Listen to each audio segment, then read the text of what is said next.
Good morning, everybody. Today is the 13th of July, 2022. I'm on my summer holiday bags. The sun's shining and I'm in Scotland. And what else can you say? It's a pretty happy day, really, to be honest with you.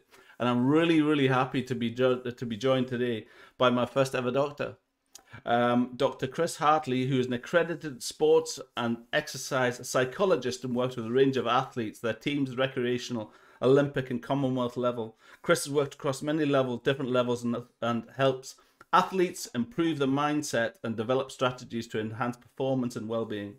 Notably, Chris has worked with Glasgow School of Sport for a number of years and worked in the high-performance badminton program, which is obviously close to my heart, and the opportunity to work with some of Scotland's emerging talent.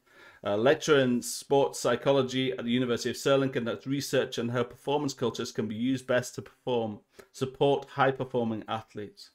The importance of mindset. So I can't wait to meet the very one and only Chris Hartley. Hello, how are you? Hi, Martin. That was a lovely introduction. Nice to meet you. How are you doing? I'm really good, thank you. And you're in, do I find you in Stirling today? Well, I work in Stirling University, but I actually moved to Glasgow recently, so I live in Glasgow city centre. Yeah. So like the rest of the world, you're working from home now? Pretty much, yes. Unless I'm teaching a class or I'm going in to do some face-to-face work with athletes, then generally I'm working from my home office. Yeah. And is your work very much kind of field-based as far as the psychology work goes? Is it very much field-based, or do people come to you? It is field-based, I would say. So I'll usually do a bit of a blend where I work with athletes over an online environment. But then, to be honest, you know, the sport and performance psychology stuff, it needs to happen in the heat of battle where it really matters most. So it is absolutely vital that I go out and meet them in the regular training ground, or even attend competition and events with them. And yeah, that's where the work is done as well. So poolside or by the badminton court or in the gym, all of these places are my office sometimes. And do you do these work? Is it all kind of, is it private work? Obviously, you work for the university as well. Is it private work? Do people come to you privately and say, you know, I Yeah. really could do some help. I'm struggling in these areas, that kind of thing, or how's that Yeah, work? yeah. So at the University of Stirling, I work with the International Sports Scholarship Program. So we have a number of international European level athletes across a range of sports. And part of my duties is that I provide sports psychology services to them and their coaches and the wider team. But yeah, I do also work with a couple of individuals who are working towards things like Commonwealth Games that's on the immediate horizon, and just working towards Olympic, Paralympic cycles, that sort of thing. And then there's a couple of sports I work with that aren't in the traditional Olympic Commonwealth sphere, but yeah, people do get in touch with me, and I enjoy working with a range of people. In a lot of different pursuits, right? Amazing. Hmm.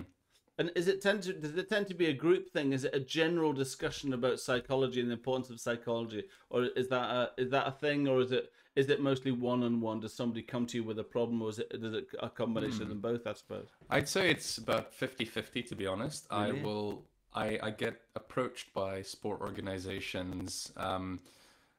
So, for example, I might be approached by Badminton Scotland or another national governing body, or even there's even some private organizations. Like I've done work with these, when it's summer in Scotland, you'll see these tourist buses of Americans doing golf tours Yeah, yeah. around St Andrews, for example. And these organizations will contact me and they'll say, can you come in and deliver a session on well-being in sport, or basic strategies for enhancing your mental performance, or even things like leadership training for coaches, that sort of thing. So I do a range of group level workshops. That's the stuff I find really quite enjoyable, because you have to be quite creative and come up with like a workshop on how you can get people to communicate more efficiently, or how you can get them to respond to pressure and be more resilient in kind of new creative ways.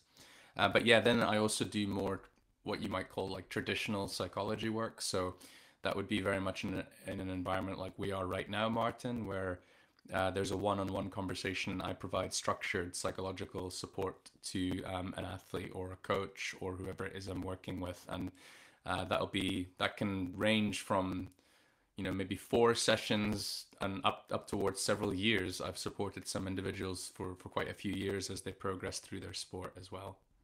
It's absolutely fascinating. Can I answer me a question? I was thinking about this. This is a really silly question. Can you tell me what the difference is between psychiatry and psychology? You know, it's actually a really good question, because I think even most psychologists, when they first start training, don't necessarily know the difference. But yeah, there's a whole bunch of terms thrown around. There's psychology, psychiatry, physiotherapy, and psychotherapy, and we kind of get confused between all physiology, these different terms. right? And physiology, yes, yeah. that's right. And the challenge is that someone like a sports psychologist or a coach and an athlete will have to work with all of these people potentially. So yeah, basically let's get the first two non-mental ones out the way. So a physiotherapist is someone who will work with physical injuries that an athlete might sustain, and, you know, an injured ankle or something, and help rehab them through that. A physiologist is someone who will assess the fitness parameters of the human body, so find out your VO2 max and make recommendations for your training. Like human biology kind of thing, right? Yeah, exactly. Then you get psychotherapists, and they are what you might consider to be like the stereotypical lie down on the couch and let's talk about your deep kind of personal history and how that's affecting your How did that make you feel? How did that make you feel? Yeah, exactly. That sort of thing. So that a therapist will work through kind of deep-seated issues that will help improve your well-being and your mental health. A psychiatrist is a medical doctor who has specialized in mental health and mental disorders. So what they do is they can do things like prescribe medicine to help manage mental health difficulties. So for example, if someone has bipolar disorder or schizophrenia, then a psychiatrist can prescribe medicine to help manage that alongside prescribing some kind of psychological intervention as well. So psychiatrists often work with psychologists and then we come on to the psychology. Yes. And a psychologist is basically someone who has received a lot of scientific training about how the human mind works and the brain works. And on top of that, they've also usually received some kind of training in how to deliver psychotherapy like a psychotherapist does, but it's usually a little bit more targeted. So you get clinical psychologists who work with people who have mental illnesses and disorders, for example. And you get forensic psychologists, health psychologists, and then sports psychologists. So someone like myself, we support people generally to help enhance their performance and their well-being. And sports psychologists, we don't just work in sport, we also work in any environment where performance might be relevant. So you will see sports psychologists in military settings, for example. We also do things with medical experts. So you can imagine a surgeon having to perform under pressure, and, you know, getting it right or wrong is a matter of life or death potentially. And sports psychologists also work with businesses and organizations to help them function more effectively as teams, for example. Wow. And why did you specialize in sport when it was why did you choose sport? Yeah. Are you into sport? I'm just a sport nut. I'm just a sport nut. Yeah. But my personal history with sport is that I grew up in the Highlands of Scotland, and when I was a teenager, it's a bit of a long-winded story, but it involves a trip to the local high school Battle of the Bands competition where there was a raffle, and I somehow managed to win the top raffle prize, which was a mountain bike. And when I got on stage to get the mountain bike, it was bizarrely the keyboardist from Black Sabbath that presented me with the prize. Yeah, it was very odd, in like a small town in the Highlands. But anyway, it stood idle for a few years, and then had an argument with a friend when I was a teenager on like an instant messenger sort of platform, and he was saying, you know, he's going to spend a lot of money on a mountain bike, and I was like, nah, you don't need to spend like that much money on a mountain bike. But he said, well, for the kind of mountain biking I do, you do need an expensive bike, and I didn't believe him. So he took me along to Golspie Wildcat Trails up in the Highlands, and I crashed into lots of trees and broke my bike and all of this stuff. but I was pretty much hooked when I started doing mountain biking. That's my main sport, Martin. That's a contrast to me, who went out my bike. I got a new bike and I thought I'm going to go up to Glen Tress in Peebles. Is really well known for it's really popular. And I went out with a friend that goes all the time, and I started off very gingerly, kind of with the brakes on all the way down, and he was flying down over these drops and all this stuff, and I thought, oh god. And eventually, when I got to near the bottom, there was one of these bridges. You know, you get these bridges that kind of turn around corners with chicken wire on the top of them, and it stops you sliding. Well, eventually, I thought I can take this. Now I tried to take the corner, and I forgot to steer back in again, and I fell off this thing about 5 foot and smashed my jaw off the thing, and I had a really bad jaw. And I remember, what I remember is walking back to the car park, literally not getting back on my bike, walking back with this quivering lip like a 10-year-old boy. This fallen off his bike, and I've never been back since.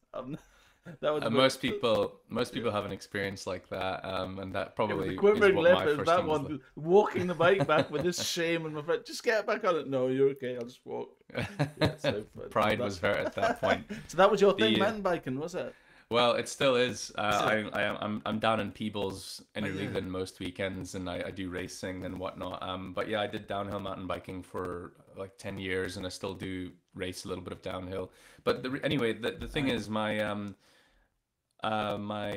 mum is a psychologist, and I've always had an interest in psychology. But then when I discovered sport, I was really fascinated by how your mindset and the mental component of sport can affect your performance. So I noticed that, you know, in downhill mountain biking, it's massive. Like if you don't have the confidence to try riding a really difficult section of trail, or to push your skills and try something a bit more risky, like a jump or a drop or something like that, it will hold you back and you won't progress as well. And then there was also this thing around, how do you bounce back from a crash, for example? How do you actually get your confidence back so that you can continue progressing? So when I was a teenager and, you know, early days at university, I found this stuff really interesting. And then I discovered when I was doing my undergraduate degree that you can specialize in sports psychology. So I took as many modules related to sport and exercise science as I could when I was at university alongside my psychology degree. And then I went along to do a master's degree in sports psychology, and that turned into a PhD. And then I then started doing applied practice, so where I actually go and work with athletes and their teams and start to apply the knowledge and the concepts. But, you know, then one of the main places I was placed at was the Glasgow School of Sport, where they obviously have, you know, a very good badminton program there. And it was very interesting for me during those couple of years to see how the mental challenges in different sports, they are a little bit different from one another. Different sports require different skills, and the nature of how you perform is different, but they all have a mental component, and trying to figure out what are the mental skills needed to succeed in that sport is super fascinating, and that's what I love doing. What I find fascinating, and maybe tell me what you think of this, is that, you know, kids normally find their ability, like young athletes find their ability at a very young age, at quite an immature age, I suppose, you know, 12, 13, 14, you know, you get seen, and, you know, I mean, I don't know, I'm interested in the psychology of it as well, but, you know, it's very kind of immature years, and I think that the high achievers in those sports kind of focus all of their time outside of school on doing those sports. You know, they've been trained, they've been coached, they're taking the tournaments, they're doing X, Y, and Z. And, you know, quite often I think, well, I find that people forget that when somebody gets to kind of 19, you haven't really had a lot of life experience outside of a sport. And I'm quite interested in the commercial side of the sport and people raising funds to support their goals, kind of thing. And that, you know, they're kind of thrown into the deep end and said, right, go and try and get some sponsorship. And it's really, really difficult to somebody that's had no kind of commercial experience. They've just been very much kind of gone through sport. So that kind of that fascinates that's always, I think, is a challenge, I think. Well, that's, to be honest, Martin, that's one of the areas that I work in quite a lot when I work with an athlete. I think the stereotype that most people might have of a sports psychologist is, oh, so you're gonna you're going to work with me on court so that I develop, visualization and self-talk techniques. And yes, we can do that, and that is what some of the things we do. But one of the main things I'm actually interested in doing is working with the whole person and not just the athlete. So what that means is, how is your life outside of sport impacting your sport? And we can't deny that even the average badminton player, if you've had a difficult day or a difficult week at work or personally, that is potentially going to impact your experience of playing badminton. So if you're just a recreational player, maybe badminton is an escape for you, which is fine. But if you're a performance athlete, if you a classic example is the young badminton player who might be on the edge of going from that junior to international senior transition. That's probably the hardest transition to make in sport if you want to try and go elite or professional. And for all those things you just said, Martin, these people have spent probably a large portion of their childhood practicing unusual amounts during the day. And while that is excellent for skill development, it does have costs and consequences in other areas of their life. So they probably have what we might call a narrowed identity. So they see themselves as just a badminton player and not much more, because they've not had the opportunity to develop other senses of their personality and their sense of self. So whereas a more average teenager or child will have been exposed to a much larger variety of sports experiences, social groups, those sorts of things, and they might actually be what you might call a more well-rounded individual. And then what ends up happening is you might have these athletes who are hyper specialized by the time they're 16, 17, and they're fantastic at badminton, but actually then you have to transition into the senior game, right? And it's not just that the level of playing difficulty gets harder. It's much bigger than that, isn't it? Because what happens when you reach the age of 18? You have to move home potentially. You might have to go to university. You might have to start juggling a part-time job. And if you don't have those wider life experiences, wider support networks to draw on, then how are you going to manage those stressors so that they don't impact your performance negatively? And actually, you find that that's one of the main reasons why young athletes who are, superstars when they're young, they're deemed to be, the next big thing, why they don't always make it, and why they sometimes even drop away from the sport altogether when it comes to the senior stage, because they've got this over specialization, if you like. And you can't blame some of these people if they spent most of their childhood, most of their teenage years training to do one thing. But by the time they leave home, they start to think, actually, maybe there is a bit more to life. I want to try and do other things. And so that for that reason, people sometimes drop away from sport. Other people stay equally as motivated, but they don't necessarily have the wider, those other holistic things in life in order for them to perform at their best. It's a balance, yeah. Yeah, exactly. It's that balance thing, and that's one of the things I often work with athletes on, is how can we help you achieve better balance in your life so that that best performance is more likely to emerge. And how does that work with, young athletes? I guess there's parents involved. Does that tend to happen? Is it absolutely? What interests me is that I think as well is that a draw of sport and the ability to be good at something is something that gives a junior kind of a person great confidence, and I think that's where it starts. I think when you do something and you're good at it and you think, I can actually do this, and then you start working at it and you get better and better and better, and you get more and more confidence, and the more you win, the happier you are, and it goes on and on and on, and it breeds into, unfortunately, when somebody becomes as best of everybody, it's just a natural thing that there is arrogance comes into it. And how just interested in how you tame that, I suppose. And I guess it's a human nature thing. I don't know if you can ever tame it. Yeah, I often use a phrase when I'm working with athletes and coaches, which is, with great power comes great responsibility, which is the Spider-Man quote, isn't it? But it's this idea that competitive sport has a lot of good positives. it is actually good for our mental health and well-being to have a pursuit, like, to be passionate about something, have a purpose. One of the things I do is I compete passionately in my sport, and that's good for us, and it actually introduces us to other people. It gives us, I mean, Martin, what percentage of your friends would you say you've met through badminton? Yeah, a lot. Yeah, so sports give us access to a lot of good things, access to friends, support networks. It opens us up to more life experiences. It's good physically for us, it's good mentally for us.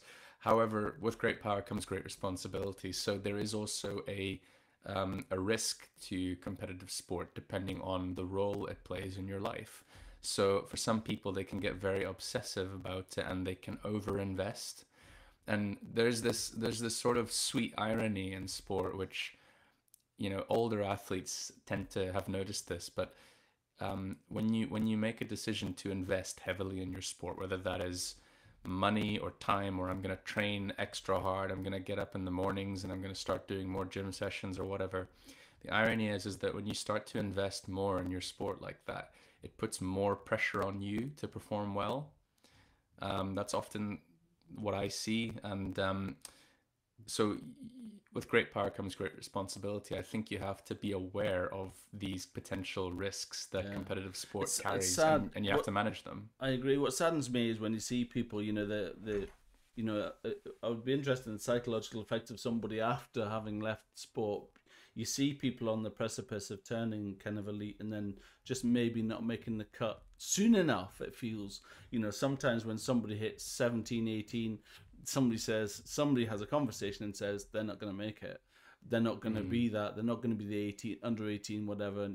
And then there is, I see it all the time, kind of falling out of love with something and then having a window out of it of 10 years where you don't play it at all and you hate it and blah, blah, blah. I see it all the time where people have just been on the borderline of getting it and not being, and somebody at some point is having a singer saying they're not going to be ready by the time they need to be ready, and it's really, there's definitely something in that.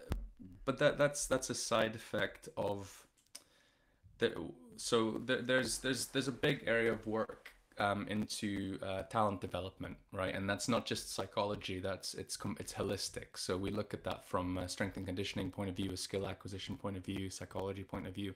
It's a massive area of research. And actually, for anyone listening, there was a really interesting project funded off the back of the London 2012 Olympics called the Great British Medalists Project. And there was quite a lot of money invested into a group of researchers, and they were tasked with the question of what is it that differentiates people who get to the Olympics and then those who get to the Olympics and can win gold after gold after gold? Because clearly there's a difference between these elite and these super elite athletes. And they were interested in finding out what's the difference between these two. And this is one of many projects within this area of talent development research. And what they find is actually that the athletes who tend to succeed the most on the world stage, well, I'll ask you the question, Martin. If I'm going to paint the picture for you of two different types of athletes, one athlete has kind of gotten into sport in a perhaps haphazard way. They come across a friend who suggested they come along and try it, and maybe they play that sport for a few years and they don't really invest a lot of effort into that sport, and then they maybe go on and do something else for a few years, and then they come back to the first sport, and then maybe they spend a couple of years in the gym and just doing physical conditioning, and then they go back and try a different sport again, one they've not done before. This is athlete number one.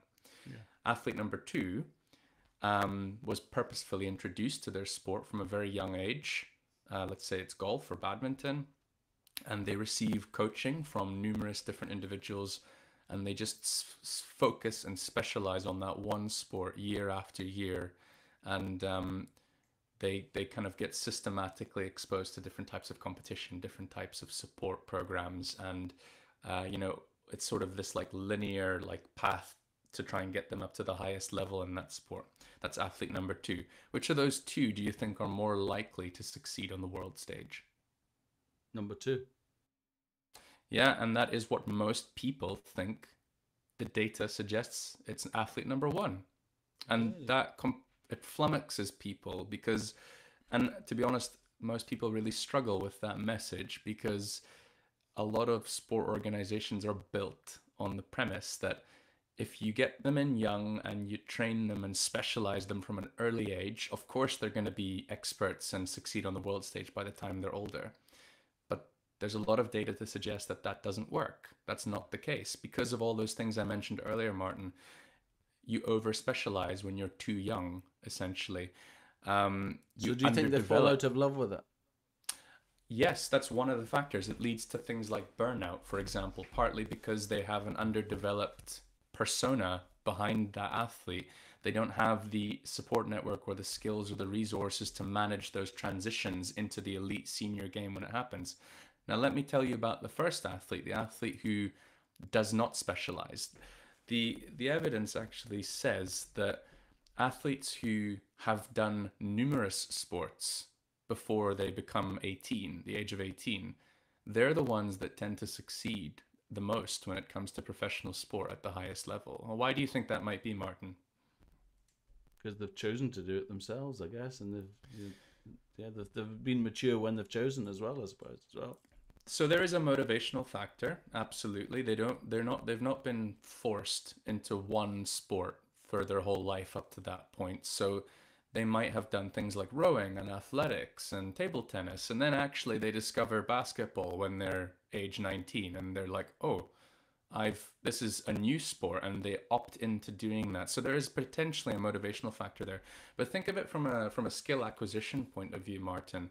For, let's say, a badminton player who's only ever played badminton their whole life, compared to someone who's maybe done things like athletics, they've done rowing, and then they've done badminton. From a skill acquisition point of view, what do you think those different sports will do to that individual? I guess they'll just make them physically better in different areas, in all areas, I suppose. Yeah, so that's exactly one of the theories, is that if you do multiple sports when you grow up, it teaches you lots of different skills. It actually prepares your body from a physical point of view to be perhaps be more versatile and resilient and Yeah. capable than if you just hyper specialize from a young age. But crucially, from a psychological point of view, if you do lots of different sports, you have been exposed to lots of different environments. You've met lots of different people. You've probably encountered many different challenging circumstances, which you wouldn't necessarily do if you just hyper specialized in one sport from a young age. So actually, if this research, if I take a couple of steps back, Martin, they interviewed the absolute top performing British athletes of all time, and at the London 2012 and the Rio Games 2016. And those who were winning multiple gold medals, almost none of them had really specialized in a sport from a young age. They had all done many different sports and only specialized when they were older. And there's a range of reasons as to why that happens. Like I said, it's not just psychology, but coaches and sport organizations have a hard time accepting this because there's still this very pervasive belief that no, you must get them in early and you must just thrash them and over specialize them from a young age, and the data shows that that doesn't really work. I had a question for you about different sports, bringing quite nicely onto that. How do you think how do you deal with the psychological thing with different sports? So I imagine that golf requires a different mindset to Mm, badminton, to running, to snooker, to darts, to these kind of thing where you definitely need a different mental kind of approach. Have you mm. been involved in these things, and how do you approach it? That's what you Yeah. yeah, yeah. So basically, I like to simplify things. I believe that's what a good sports psychologist should do. And I can always say that we could think of golf or badminton and all these different sports as requiring like a different mindset, but actually, let's just throw the mindset completely out the window. What is it that sport comes down to? It comes down to your behaviors and your actions, right? When you're on the badminton court, it's how you hit the shuttle, it's how you move, those sorts of things. If you're a swimmer, the actual thing that's going to cause you to win the race is how do you get off the diving board? How do you get off the start blocks? How good are your turns? These are the physical behaviors. So actually, what I do is when I work with different sports, I usually just get to know the sport, or I ask the athlete and I say, okay, what are the actions or the behaviors that you need to get better at? You know, so if I'm working with a swimmer and they say, you know what, the thing that's going to make the biggest difference to my performance is turns. I need to get better at my turns. Then I'm going to say, okay, well, that's what we're going to do. We're going to try and develop mental strategies to make your turns more effective, more consistent. Or if it's a badminton player, for example, if they're in a match and you know, their opponent is up on them and they're not performing well, and they get into that negative headspace, they might say to me, well, you know, Chris, I really need to just know how to pick myself up when my opponent is ahead in the points. And that's, you know, that's an easy project for me. It's like, okay, so we're going to work on how you can sustain your motivation and focus when the points are not in your favor, that sort of thing. So I always keep it focused on what are the actual performance limiting factors in your sport, and that's how we decide on what the mental things are that are most relevant. Amazing. And I wanted to ask you quickly about money, about how you find the effect of money on athletes. You know, the effect of winning, of losing, of needing to win for money. That kind of pressure, I suppose. Yeah. There's a lot of things that create pressure. Like I said earlier, if you invest in your sport, whether that is time that you spend, effort, or money, from an amateur athlete point of view, that can create pressure. But yeah, for the more professional level athlete who's competing to, you know, for an income, I see that there are two different types of athletes in this scenario, Martin. The more common scenario is the athlete that is perhaps semi-professional or is trying to make it into some kind of sponsorship deal. And by the way, this represents the bulk of athletes. You know, there's a stereotype that athletes earn lots of money, but they definitely don't. I know. So for those athletes, they have to spend 35 plus hours a week preparing and training for their sport, right? Because they're still trying to compete at that elite level. That doesn't leave a lot of time to earn any other income, right? So for those people who are on the cusp of getting sponsorship or getting money to compete professionally, it's really difficult for them because they are essentially spending all of their working week training and competing, and then they have no time to earn any money. So that will create pressure because they might go to a big international event and they have the potential to earn money depending on how well they perform, or they've maybe been told that if you do well this season, you might be approached by a sponsorship deal. Think of what it's like for that athlete who potentially is struggling to buy food, on a consistent basis. How are they paying their rent? Of course, it's going to create immense pressure when they have to go out onto the court and compete, because they think, well, I've invested so much time and effort and I've made so many financial sacrifices to be here. I must succeed now. And actually that can really cause your performance to spiral, because you're putting far too much pressure on the outcome of the match and you're not actually present and focused on the performance. So what's the answer, Chris? I'm with the golden bullet here. Well, it's for those athletes. It's challenging for those athletes, but to be honest, there is a lot of good work that you can do with a coach and with a sports psychologist, which is simply to help you focus a bit more on the process and not focus so much on the outcome. A lot of people develop quite rigid beliefs that, because I've invested this much, I must succeed. And actually, there's some good psychological work you can do that will help you realize that no, there's nothing that says you must succeed. You would like to succeed, but you don't have to. You can learn to think smarter in that sense. But it's hard for those athletes because of all those other personal lifestyle things that are getting in the way of the performance, right? So that's why a good sports psychologist, a good coach even, should focus on how the sport is affecting the person and how that how their lifestyle is affecting their sport. So sometimes good advice for a high performing athlete is go get a part-time job. That is sometimes good advice for a high performing athlete, because it will reduce the stress that they take with them onto the court, because they'll then have some income. They'll have something else in their life aside from trying to perform. I'll just make one other quick comment, Martin, which is about the athlete that is potentially earning a lot of money as a professional. I've had the privilege of working with a few people like that, and for them, the pressure is different, because maybe their income is secured from a sponsorship deal that lasts a few years, for example. For them, they can actually focus a bit more on the quality of the performance, because they don't have that pressure that if I don't perform well, I won't get income. But on the other hand, if their performance has not been good for a period of time, sponsors will pull out, and that's when it starts to get very pressurized again. And winning money and prize money and everything else, right? Exactly. It's all short. It can be so short-lived, right? Yeah. Yeah, but I must say, so I've worked with some tennis players, for example, and if they are on the higher end of the income side of things, for them, you know, they might have the good fortune of earning enough income that they're not going to be too motivated by the prize money. They're motivated by something beyond that. It's something a bit more personal that's important to them.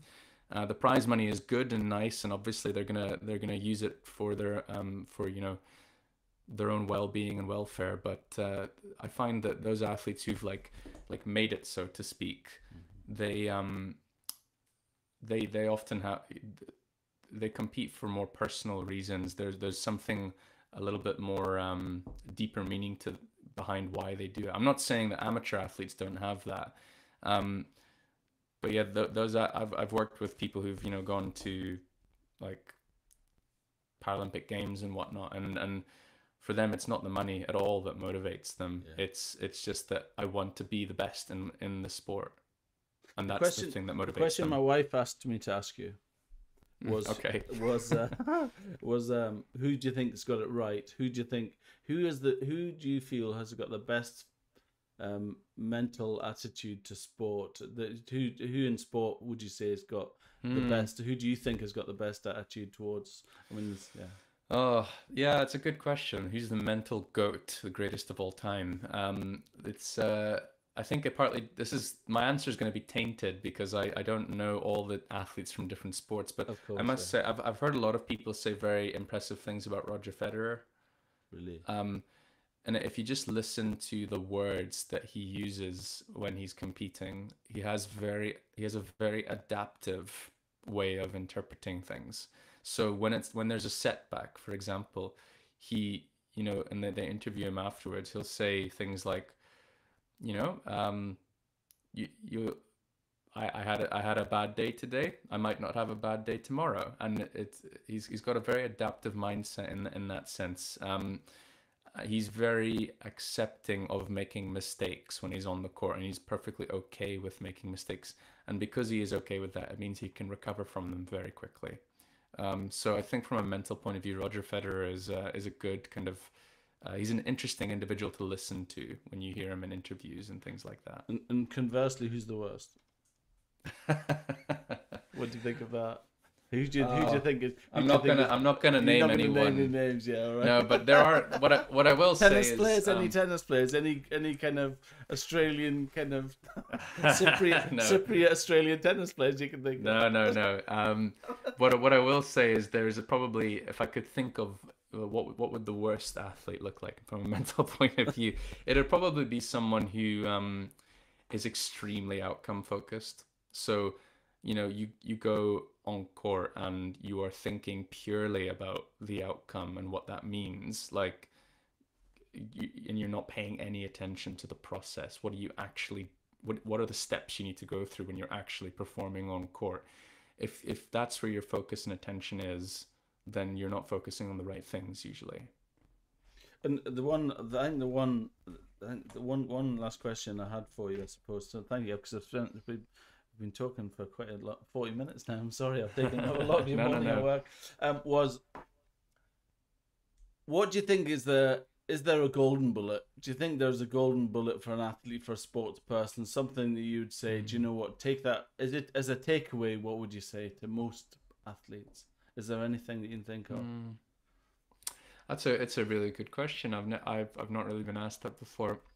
I think what I would encourage people to think about is, if you could look back on your sporting career, whether you're an enthusiastic amateur or you're a top level professional, if you could imagine that you were at the end of that career and you were looking back on all of your years of competing in your sport, what would you want? How would you want to describe that journey? So, if you're a young athlete, think of, by the time you reach the top level in your sport or you're retiring, what would that older, wiser version of yourself have to say about the way that you went about doing your sport? Interesting. I guess the magic bullet I'm trying to get at here, Martin, is I think every athlete should really get to grips with what is important and what is not important in my sport. At the end of the day, for example, do the results matter? Maybe they do to you, maybe they don't, but these are the sorts of things you really need to reflect on. What kind of an individual do you want to be when you are really suffering on court and you're not performing well? What kind of an individual do you want to be when you're succeeding? I think it's worth every athlete reflecting on, if you could look back upon your career as a sports person, whether you're an amateur or professional, how did you want to be? What kind of an individual did you want to be during that time? Yeah. And just get to grips with that, because that can be a really useful guiding compass when you're performing well or when you're performing poorly. It was interesting what you said there about Roger Federer and the idea of the reset. That's fascinating to me. Is the reset? You've made a mistake, you've had a bad day, reset. And that was a terrible game, reset. That the ability to reset, the ability to forget whether it was good or bad. If you played too well in one game, then you come in with arrogance in the second game and make mistakes because you're lax. And then on the second game, it's resetting, no matter whether it's a good or bad. I think that reset is But the thing with the reset is we say it as if it's like a mechanical switch that you can flick, and that's not how it works. Like we can't just say, little Jimmy, look at what Roger Federer does. Like he can just switch it on and off. Why don't you do that? You just stop thinking about the result yesterday. Reset. It's not something that you can just do. I think what you have to remember about someone like Roger Federer is that he's probably spent years doing work that allows him to do that. What that comes down to is the beliefs that he holds as an individual. For him, he doesn't believe that he must win. He doesn't believe that he's entitled to winning. He believes that he's a human and he will make mistakes from time to time. Because he has that belief, that's what allows him to switch. That's what allows him to reset. And when I work with younger athletes, they don't have those beliefs. They sometimes think, I must succeed. It's unacceptable for me to make mistakes, to fail, to lose. Exactly, because they have those rigid, unhelpful beliefs that prevents them from resetting. Things like that. Amazing. Chris, thank you so much. Really enjoyed it. Fascinating chat, and really good to meet you. We're friends now, and I'll be coming to you for a private session very soon. Thanks very much. No all problem. right. Have a great morning. It was good talking to you, Martin. For that. Thank Lovely you. to meet you. Cheers. Thank you. You as well. Cheers. Bye-bye. Thank you.